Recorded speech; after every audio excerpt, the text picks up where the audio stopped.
ओम साईं राम, जय साईं राम। साईं कहते हैं कि हमेशा अपने बारे में मत सोचो, दूसरों के बारे में सोचो, दूसरों के भला करने की सोचो, तो भगवान तुम्हारा अपने आप ही भला करेंगे। ये बात एक छोटी सी कहानी के माध्यम से समझाना चाहती हूँ कि एक बार एक वैद्य होते हैं, वो बहुत ही ईमानदार होते हैं और वो उनके जो भी उनकी दुकान पे आता था दवाई लेने, तो वो उतना ही लेते थे जितना उनको ज़रूरत होती थी। बाकी फालतू पैसा किसी से नहीं लेते थे वो। चाहे कोई कितना भी अमीर आदमी आए, वो अपना जितना उनकी फीस होती थी उतना ही लेते थे और उसके बाद अपना दुकान बंद कर देते थे।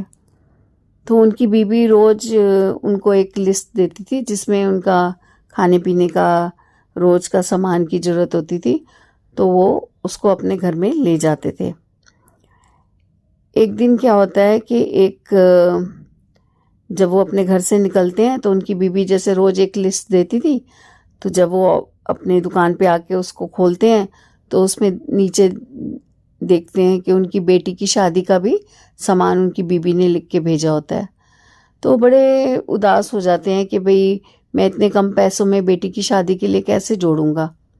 वो इतना सोच ही रहे होते हैं कि उनकी दुकान के आगे एक बहुत बड़ी सी गाड़ी आके रुकती है और उसमें से एक आदमी निकल के आता है और अंदर आके बोलता है कि आपने शायद मुझे पहचाना नहीं।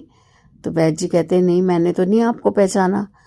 तो कहते हैं कई साल पहले मेरी यहाँ पे गाड़ी ख़राब हो गई थी, पंचर हो गई थी, तो मैं थोड़ी देर विश्राम के लिए आपकी दुकान पे आया था और मुझे पता चला कि आप हर तरह की दवाई देते हैं, तो मैंने भी दवाई ली आपसे, क्योंकि आपकी बेटी जो छोटी सी थी वो बार बार आपको कह रही थी पापा घर चलो, भूख लग रही है, भूख लग रही है, पर आप जा नहीं रहे थे। आपको लग रहा था कि मुझे दवाई की ज़रूरत है, तो आप मेरे लिए बैठ गए थे। और मेरे घर में बच्चे नहीं होते थे, तो आपने मुझे उन बच्चे होने की दवाई दी थी। और आज मेरे परिवार में 2 बच्चे हैं और मैं उसी में से अपनी एक छोटी बेटी के लिए, बड़े बेटे की तो मैंने शादी कर दी और छोटी बेटी के लिए मैं उसकी शादी के लिए सामान लेने आया। तो मुझे आपकी बेटी भी याद आ गई, छोटी सी थी। तो क्या हुआ, मैंने सोचा कि जो भी मैं सामान ले रहा था ना अपनी बेटी के लिए, तो मैं डबल सामान लेता जा रहा था। और ये सामान जो है, उस समय तो आपने मेरे से फीस नहीं ली थी, लेकिन आज आप ये स्वीकार करिए, क्योंकि आपकी कृपा से मेरे घर में 2 बच्चे हैं और वो मेरा परिवार बहुत सुखी है।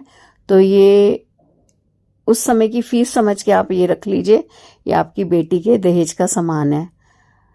तो कहने का तात्पर्य है कि साईं ये कहते हैं कि अगर आप दूसरों के बारे में अच्छा सोचेंगे तो आपका भी अच्छा होगा। क्योंकि उस वैद्य ने उस समय, उसकी बेटी बहुत जिद कर रही थी, बाबा घर चलो, घर चलो, भूख लग रही है, और उन्होंने घर नहीं गए और उस आदमी को दवाई देने के लिए बैठे रहे। वो झिझक रहा था दवाई लेने के लिए, उस वैद्य ने उनको दवाई दी और फिर पैसे भी नहीं लिए। और देखो, वो तब का उपकार करा हुआ वो आज उनके काम आया। तो साईं यही समझाते हैं कि जब भी आप किसी का भला सोचेंगे या किसी दूसरे की मदद करेंगे, तो आपका खुद ही भला होगा। भगवान आपको वो सब देंगे जो आप चाहते हैं। इसलिए हमेशा दूसरों का भला करने की सोचिए। जय साईं राम, ओम साईं राम।